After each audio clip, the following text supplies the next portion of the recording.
오늘 성경 말씀은 사도행전 8장 4절에서 8절입니다. BC 937년 여로보암 왕부터 BC 722년 호세아 왕까지 약 2세기 동안 존재했던 북이스라엘은 아수르 제국에 의해 더 이상 아브라함의 후손이라는 혈통의 순수성을 내세울 수 없는 사마리아인이 되었습니다. 그 배경을 잠시 살펴보면 아수르가 BC 8세기에 와서 제국주의를 표방하고 나서자 고대 근동의 모든 나라들은 비상사태가 되었습니다.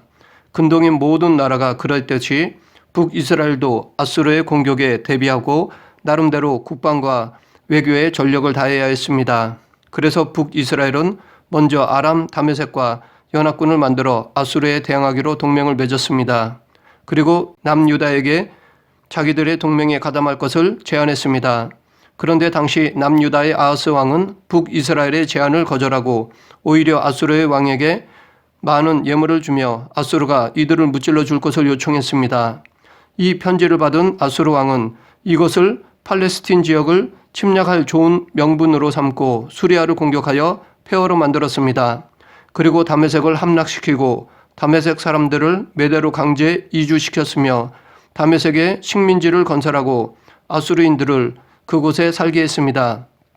그리고 속전속결로 북이스라엘을 침범하여 많은 포로를 잡아가고 속국으로 삼아 조공을 받았습니다. 이렇게 아수르가 발빠르게 북이스라엘과 아람, 다메섹 연합군을 격파해 주자 남유다 아하스 왕은 예루살렘 성전과 자신의 왕궁 곳간에서 금과 은과 값진 예물을 아수르 왕에게 바쳤습니다. 그런데 당시 아수르 왕인 티그랏 빌레셋 3세가 죽고 말았습니다. 그래서 그 뒤를 이어 그의 아들 살만에셀 5세가 아수르의 왕이 되었습니다. 이때 북이스라엘 호세아 왕은 아수르의 왕이 바뀌는 상황을 이용해 아수르에게 바치던 조공을 중단했습니다. 아마도 북이스라엘의 호세아 왕은 티그랏 빌레셋 3세의 죽음이 아수르에 큰 타격이 될 것이라고 생각했던 것 같습니다. 당시로 보면 대부분의 강력한 왕권 뒤에는 나라가 쪼개져 나뉘어지는 경우가 허다했습니다. 그래서 호세 왕도 그럴 것이라고 생각했는데 그러나 살만에셀 5세는 왕위를 잘 계승했습니다. 그리고 조공을 중단한 북이스라엘로 진격해와 사마리아 성을 포위하고 3년간 공성전을 벌여 BC 722년에 북이스라엘을 완전히 점령했습니다. 이 사건에 대해 열왕기하 17장 5절 6절에 기록되어 있습니다. 아수르 왕은 북이스라엘의 백성들을 아수르로 이주시켰습니다. 이때부터 혼혈족 사마리아인의 역사가 시작된 것입니다. 그런데 아수르의 살만에셀 5세도 북이스라엘을 멸망시킨 그 해에 죽고 말았습니다. 그러자 살만에셀 5세의 뒤를 이은 사르곤 2세는 과거 티그랏 빌레셋 3세가 죽어 살만에셀 5세로 왕위가 바뀌었을 때 북이스라엘이 조공을 중단했던 것을 기억하여 그런 사태가 다시 일어나지 않도록 하기 위한 조치로 사마리아에 총독을 파견했습니다. 아수르에서 파견된 총독은 인구 혼혈 정책을 더욱 활발하게 펼쳤습니다. 아수르 제국은 자기들의 혈통은 순수하게 보존시킨 반면에 자기들이 점령한 다른 나라 사람들은 모두 혼혈족을 만드는 정책을 펼쳤습니다. 이렇게 하여 제국 전역에 어떤 반란도 일으킬 수 없게 한 것입니다. 또한 세금을 거두어 들이는 데도 효과를 냈습니다. 이렇게 혼혈 정책을 쓰면 사람들에게 정체성이 사라집니다. 정체성이 사라지면 의욕이 상실될 뿐만 아니라 삶이 무기력해집니다. 그래서 노예 근성으로 변하기 쉽습니다. 그런데 이렇게 아브라함의 후손이라는 자부심이 강했던 북이스라엘이 사마리아인이 된 것은 하나님이 지켜주지 못해서가 아니라 그들의 죄 때문이었습니다. 200여 년 동안 북이스라엘은 여로보암 왕 이후에 19명의 왕들은 한결같이 다윗의 길이 아닌 여로보암의 길로 달려갔습니다. 왕과 백성은 어느 누가 할 것 없이 우상을 섬기고 하나님께서 보내셨던 선지자들의 말에 귀를 기울이지 않았습니다. 그들은 철저히 하나님께 불순종했습니다. 하나님은 이들을 어떻게든 돌이키고자 남유다의 선지자들을 북이스라엘로 보내시면서까지 그들을 긍휼히 여기셨습니다. 그러나 그것마저도 무시하고 불순종했습니다. 북이스라엘은 회개할 기회를 받았음에도 불구하고 회개하지 않고 계속해서 불순종하며 악을 행했습니다. 그로 인해 하나님의 진노가 북이스라엘에게 떨어지게 된 것입니다. 북이스라엘의 멸망 이후 혼혈족이 되어버린 사마리아인들은 바벨론의 포로로 잡혀가 70년 만에 돌아왔으면서도 혈통을 지킨 유대인들에게 멸시의 대상이 되었습니다. 유대인들은 이때부터 약 600여 년을 계속해서 배척하고 경멸했고 사마리아인들도 그런 유대인들을 증오했습니다. 그런 관계가 극에 달하자 나중에 이를 해결하려는 작은 움직임이 하나 있었는데 그것은 에돔족으로 유대의 분봉왕에 오른 헤롯이 10명의 부인 가운데 1명을 사마리아 여인으로 택한 것이었습니다. 왕은 이 결혼을 통해서라도 유대와 사마리아 사이를 좁혀보려 했던 것이었습니다. 그러나 이 방법은 별 효과를 거두지 못했습니다. 사마리아인에 대한 유대인들의 생각은 결코 바꿀 수가 없었습니다. 이 문제의 해결은 결국 예수님이 이 땅에 오심으로 실마리가 풀리게 되었습니다. 예수님이 사마리아인들에게 사랑을 베푸시면서부터 이들과의 관계가 새로워지기 시작했습니다. 예수님이 유대인으로 이 땅에 오셔서 사마리아인들에게 관심과 사랑을 베푸신 일들을 살펴보면 의도적으로 강도 만난 사람을 도와준 선한 사마리아 사람의 비유를 하셨고 10명의 문둥병 환자를 고쳐주셨는데 그 중에 다시 돌아와 감사를 드린 사마리아인에게 구원을 주셨습니다. 그리고 일부러 사마리아를 가로질러 가면서 대낮에 물길로 나온 사마리아 여인과 대화를 나누셨습니다. 이렇게 사마리아인에 대한 관심과 사랑과 연민을 드러내셨습니다. 그들에게도 구원의 길을 열어주셨습니다. 더 나아가 예수님은 이 땅에서 마지막으로 남기신 명령에서도 사마리아를 거론하셨습니다. 이러한 사마리아인에 대한 예수님의 사랑은 복음이 그들에게 들어감으로 말미암아 결실을 맺게 되었습니다. 그 사건이 바로 오늘 본문의 말씀입니다. 사마리아에 복음이 전파되게 된 특별한 계기가 있었는데 그것은 스데반의 순교와 유대교의 핍박이었습니다. 그로 인해 성도들이 온 땅에 흩어지게 되었습니다. 핍박으로 인해 흩어진 성도들은 가는 곳마다 예수 그리스도를 전파하며 복음의 씨를 뿌렸습니다. 당시 예루살렘 교회에 미친 유대교의 핍박은 일시적으로 교회에 큰 고난을 가져주었지만 궁극적으로 볼 때 몇 가지 유익을 가져다 주었습니다. 첫째, 핍박이 오히려 복음이 세계로 확산되는 계기가 되었습니다. 박해로 흩어진 예루살렘 교회 성도들은 가는 곳마다 복음을 전하였습니다. 이 흩어진 성도들 중에는 당시 헬라어를 쓰는 헬라파 성도들이 많이 있었습니다. 그렇기 때문에 이들은 사마리아뿐만 아니라 이방인 안디옥까지 이르러 복음을 전했으며 그 결과 그곳에 이방인의 첫 교회가 세워졌습니다. 그리고 그렇게 세워진 이방인 교회가 나중에는 물질적으로 궁핍했던 예루살렘 교회를 도왔습니다. 만일 핍박이 일어나지 않아서 성도들이 예루살렘에만 머물러 있었다면 예루살렘 교회는 큰 기근에 들었을 때 매우 힘든 상황에 처하게 되었을 것입니다. 둘째, 박해는 교회를 더욱 교회답게 만들어 주었습니다. 그동안 예루살렘 교회는 외형적으로는 크게 성장했습니다. 그러나 교회 구성원들의 대부분은 유대교회에서 개종한 사람들이었기 때문에 이들은 아직도 유대교의 규례나 풍습을 떨쳐버리지 못했습니다. 이들에게는 기독교와 유대교에 대한 확실한 구분점이 없었습니다. 예수님께서도 이런 점을 경계하고자 누가복음 5장 38절에서 새 포도주는 새 부대에 넣어야 할 것이니라 라고 말씀하셨던 것입니다. 그러나 유대교가 기독교를 정죄하고 핍박하고 나서는 성도에게는 기독교와 유대교와의 차이가 확실해졌습니다. 핍박으로 인해 성도들은 율법주의적인 행위가 아니라 오직 교회의 머리 대신 예수 그리스도만을 의지하게 되었습니다. 결국 핍박은 교회의 정체성을 깨닫게 해주었습니다. 셋째, 성도들은 박해를 통해 그리스도의 고난을 이해하게 되었습니다. 왜냐하면 그동안 피상적으로만 알고 있었던 그리스도의 고난과 죽음을 교회가 직접 경험하게 되었기 때문입니다. 스데반의 순교는 예수님이 십자가에서 보여주신 모습을 따르고 있습니다. 스데반은 예수님처럼 죽어가면서도 자기를 죽이는 사람들을 위해 주여 이 죄를 그들에게 돌리지 마옵소서라고 간구했습니다. 이렇게 핍박으로 인해 예루살렘 교회의 성도들은 그리스도의 고난을 깊이 알게 되었고 또한 본인들도 예수님이 겪으셨던 고난에 동참하게 되었습니다. 예수님은 이미 마태복음 16장 24절에서 누구든지 나를 따라오려거든 자기를 부인하고 자기 십자가를 지고 나를 따를 것이니라 라고 말씀하셨습니다. 넷째, 핍박으로 말미암아 하나님의 뜻을 이루어가는 교회가 되었습니다.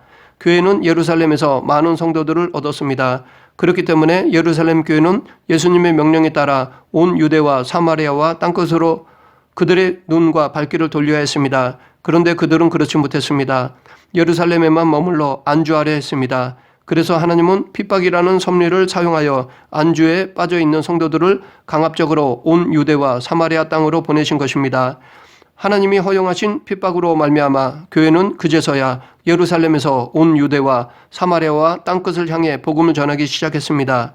이처럼 핍박은 교회의 위기가 아니라 교회를 더 확장시키고 교회답게 만들며 성도들을 더 성숙시키는 도구가 되었습니다. 하나님은 악도 당신의 뜻에 따라 선으로 사용하십니다. 그런 이유로 믿는 우리에게도 고난을 허용하시는 것입니다.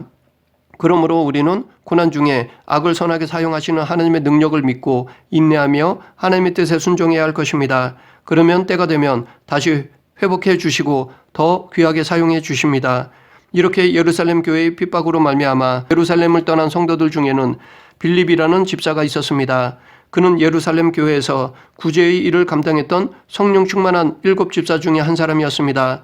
그는 사마리아로 가서 복음을 전했습니다. 그런데 빌립이 전하는 복음을 듣고 또한 그가 행한 기적과 표적을 보고 사마리아 사람들은 일심으로 빌립을 쫓았습니다. 복음 안에서 사마리아 사람들이 하나가 되었습니다. 예수님을 믿음으로 말미암아 한 하나님의 자녀가 되었습니다. 이렇게 복음은 사람들로 화평케 하는 능력이 있습니다. 사람들 간에 가로막힌 벽을 허무는 능력이 있습니다. 그래서 복음은 유대인인 빌립과 사마리아인들을 하나로 만들었습니다. 수백 년 동안 상종하지 않고 막혀있던 관계를 하나님의 자녀로 하나가 되게 만들었습니다. 이뿐 아니라 이 복음은 사마리아인들과 하나님과의 관계도 화평케 했습니다. 사마리아인들은 하나님을 섬긴다고 했지만 실상 그들의 종교는 혼합 종교로 우상 숭배 그 자체였습니다. 그것은 하나님의 진노를 일으키는 가증스러운 죄악이었습니다. 그러나 빌립의 복음 전파로 이제는 예수님을 믿음으로 말미암아 하나님과 화목하게 되었습니다. 이렇게 복음에는 하나님과 화평케 만드는 능력이 있습니다. 그리스도로 말미암아 죄로 단절된 하나님과의 관계가 다시 화목해 되었습니다. 그러므로 이 세상의 평화는 오직 복음이신 예수 그리스도만이 가능합니다. 돈이나 이념으로 평화가 오지 않습니다. 하나님과 인간, 인간과 인간, 인간과 자연, 이 모든 관계를 회복시키는 이 복음을 우리는 소유만 해서는 안 됩니다. 빌립 집사처럼 아직 믿지 않는 사람들에게 전해야 합니다. 이렇게 복음을 전한 빌립 집사의 사역의 결과로 하나가 된 것뿐만 아니라 많은 사람에게 붙어있던 더러운 귀신들이 쫓겨나고 불치병에 시달리던 중풍병자와 못 걷는 사람들이 낫는 기적들도 일어났습니다. 이 같은 기적들은 예수님의 사역에서 일어났고 사도들의 사역에서도 일어났습니다. 이런 기적이 사마리아에서도 일어났다는 것은 하나님의 구원의 은혜가 이제는 사마리아인들에게도 동일하게 적용되고 있다는 가시적인 증거라 할 수 있습니다. 예수 그리스도 안에 있는 하나님의 구원의 은혜가 선민으로 자격이 상실된 사마리아인에게도 임한 것입니다. 유대인들에게 부정한 곳으로 여겨지던 사마리아에서도 하나님의 구원의 은혜가 임한 것입니다. 이 사건을 통해 우리는 예수님 안에 거하는 자에게는 누구를 막론하고 동일한 구원의 은혜가 주어지는 것을 알 수 있습니다. 하나님은 어느 특정한 민족에게만 은혜를 베푸시는 분이 아니십니다. 모든 인류를 사랑하십니다. 그렇기 때문에 예수님 안에서의 구원은 모든 인류에게 차별이 없으십니다. 예수 그리스도의 복음을 영접하는 모든 이들에게 동일한 구원의 은혜를 베푸십니다. 그래서 바울도 로마서 1장 16절에서는 복음은 모든 믿는 자에게 구원을 주시는 하나님의 능력이 된다라고 말하였고 로마서 3장 22절에서는 하나님의 구원의 은혜는 모든 믿는 자에게 차별 없이 미친다라고 강조하였습니다. 이러한 사실은 우리가 복음을 전할 때 어떤 자세를 가져야 할지를 가르쳐 줍니다. 즉 우리는 복음을 전함에 있어서 모든 사람을 대상으로 차별하지 말고 전해야 하는 것입니다. 하나님께서 사람을 차별하시지 않으시기 때문에 우리도 차별해서는 안 됩니다. 마지막으로 8절에 보면 그 성에 큰 기쁨이 있더라 라고 말하고 있습니다. 예수 그리스도를 영접한 사마리아인들에게 기쁨이 임했습니다. 이렇게 복음이 들어간 곳에 큰 기쁨이 있는 이유는 복음이 영생의 기쁨을 주기 때문입니다. 예수 그리스도를 믿음으로 구원받았기 때문입니다. 사마리아인들은 구원의 소망 없이 살던 사람들이었습니다. 그런 곳에 빌립이 복음을 전한 것입니다. 누구든지 그리스도 예수를 영접하면 하나님의 진노로부터 해방되고 더 나아가 천국의 영생을 얻을 수 있다라는 복된 소식을 전한 것이었습니다. 이들은 이 복음을 믿음으로 큰 기쁨을 느낀 것이었습니다. 이것이 바로 복음 전파의 결과입니다. 그런데 이 기쁨을 이들보다 먼저 누린 사마리아 사람이 있습니다. 그는 바로 예수님과 야곱의 우물에서 만난 사마리아 여인이었습니다. 이 여인은 다른 사람들의 눈을 피해 가장 더운 시간에 물을 길러 나왔습니다. 그만큼 수치심과 죄책감에 얽매인 삶을 살았던 여인이었습니다. 그런 여인이 복음을 듣고 너무 기뻐서 물동이를 버려두고 동네로 들어가 내가 행한 모든 일을 내게 말한 사람을 와서 보라. 이는 그리스도가 아니냐라고 예수님을 소개했습니다. 복음이신 예수 그리스도가 이 여인에게 죄의 속박에서 자유함을 주었고 그 기쁨으로 여인은 사람들에게 담대하게 예수 그리스도를 전한 것입니다. 이처럼 복음이 들어가는 곳에는 기쁨이 있습니다. 말씀을 정리하겠습니다. 사마리아는 선민으로서의 순수한 혈통적 자격을 상실했습니다. 그래서 혈통을 지킨 유대인들로부터 경멸과 멸시를 받았습니다. 그러나 그런 그들을 예수님은 사랑하셨고 제자들에게 사마리아인에게도 복음을 전할 것을 명하셨습니다. 그러나 제자들과 성도들은 예루살렘 교회에만 머물러 있었습니다. 그래서 하나님은 핍박이라는 도구를 사용하여 이들을 사방으로 흩으셨습니다. 그때 빌립 집사는 사마리아로 가서 복음을 전했습니다. 빌립으로부터 복음을 들은 사마리아 사람들에게 큰 구원의 기쁨이 임했습니다. 이처럼 하나님은 온 인류를 사랑하시어 누구든지 예수 그리스도를 믿음으로 구원받기를 바라십니다. 우리가 보기에 구원받지 못할 자, 아니 구원받아서는 안 될 사람이라고 생각하는 사람마저도 하나님은 사랑하십니다. 그렇기 때문에 우리는 그런 하나님의 뜻을 깨닫고 예수님의 마음으로 그런 사람에게도 복음을 전해야 할 것입니다. 그럴 때 하나님은 우리를 통해 큰 구원의 기쁨을 흘려 보내주십니다. 우리 모두 이 시대에 소외된 사람들에게 복음을 전하여 구원의 큰 기쁨을 나누는 성도가 되길 간절히 축원합니다. 기도하겠습니다. 사랑과 은혜가 풍성하신 하나님 아버지, 하나님의 종으로 복음을 전하는 데 게으르거나 교만하여 구원의 기쁨을 나누지 못하는 일이 없도록 하여 주시고 소외되고 상처받은 영혼을 위해 수고하고 노력하는 성도가 되게 하여 주시옵소서. 예수님 이름으로 기도드립니다. 아멘.